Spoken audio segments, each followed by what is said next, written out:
Assalamualaikum warahmatullahi wabarakatuh. Perkenalkan, nama saya Habibur Rahman, NIM 2023-2014. Baik, di pertemuan kali ini kita akan membahas review jurnal akuntansi yang bertema dengan pilihan akuntansi strategis sekitar negosiasi tenaga kerja tingkat perusahaan. Masuk poin pertama, pembahasan teori. Negosiasi karyawan sebagai pendorong pengambilan keputusan strategis dan konsekuensi yang terkait adalah bidang yang kurang diteliti dalam akuntansi. Mengingat bahwa konflik dengan tenaga kerja bisa memakan biaya, dan negosiasi ini mengarah pada redistribusi kekayaan yang dapat membatasi kemampuan pihak pengendali untuk mengekstrak keuntungan pribadi di masa depan. Selama negosiasi kontrak, para pihak menggunakan data laporan keuangan dan terutama pendapatan untuk menginformasikan tuntutan mereka dan memprediksi kelangsungan hidup perusahaan, pertumbuhan, dan kekayaan di atas cakrawala perjanjian. Poin kedua, kasus yang dibahas. Literatur sebelumnya berpendapat bahwa manajer membuat pilihan akuntansi penurunan pendapatan oportunistik untuk membatasi konsesi yang dibuat untuk serikat pekerja. Penelitian empiris hingga saat ini menyajikan bukti yang beragam, berpotensi karena pendekatan teoritis umum yang memandang tawar-menawar tenaga kerja sebagai permainan suatu arah. Gunakan sampel perusahaan Amerika Serikat yang terlibat dalam negosiasi perjanjian kerja bersama tingkat perusahaan.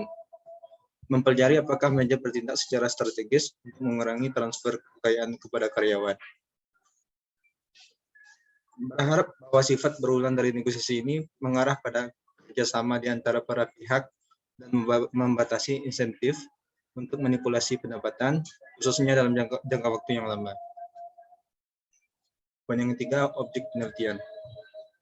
Sampel terdiri dari 1.307 pengamatan perusahaan tahun sesuai dengan 150 perusahaan individu untuk periode 1994 sampai 2008. Dari perusahaan-perusahaan ini, 75 adalah perusahaan acara yang menegosiasikan kesepakatan kolektif tingkat perusahaan selama periode sampel, dan 75 adalah perusahaan non-acara. Perusahaan non-acara dicocokkan dengan perusahaan acara dengan kode SIG industri 2 digit dan total aset. SIG itu klasifikasi standar industri. Poin berikutnya, teknik analisis data. Tindakan strategis manajerial seputar perundingan dan penandatanganan kesepakatan bersama tingkat perusahaan memperkirakan perusahaan akan menunjukkan pendapatan dan likuiditas yang lebih rendah di sekitar peristiwa ini. Tapi untuk alasan informatif, bukan oportunistik. Untuk menguji hipotesis ini, pertama melihat waktu perundingan kesepakatan bersama. Diprediksi bahwa manajer akan bernegosiasi ketika pendapatan kepemilikan kas rendah. Namun kinerja rendah bisa menjadi produk dari pilihan akuntansi seperti yang dihipotesiskan di bawah H2. Mereka penguji kedua menganalisis apakah ini masalahnya, mencoba untuk memahami apakah manajer secara artifisial menaikkan pendapatan pada awal negosiasi, atau apakah para pihak lebih mungkin untuk mencapai kesepakatan ketika kinerja sebenarnya rendah. Dan akhir, hasil penelitian.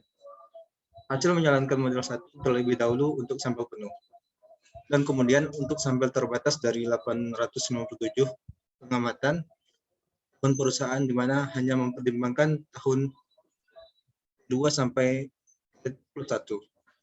Bahwa H1 diharapkan tawar-menawar terjadi dalam periode dengan rendah ROA dan uang tunai, dan lebih kecil kemungkinannya setelah periode pertumbuhan besar.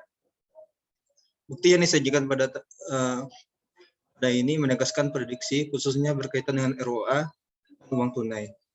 Keduanya ROA dan uang tunai secara signifikan negatif di semua spesifikasi model. Mengenai variabel lain, manajer mungkin diwajibkan untuk bernegosiasi ketika basis karyawan lebih besar, atau mereka memegang posisi kepemimpinan di industri mereka. Baik, sekian dari saya. Assalamualaikum warahmatullahi wabarakatuh.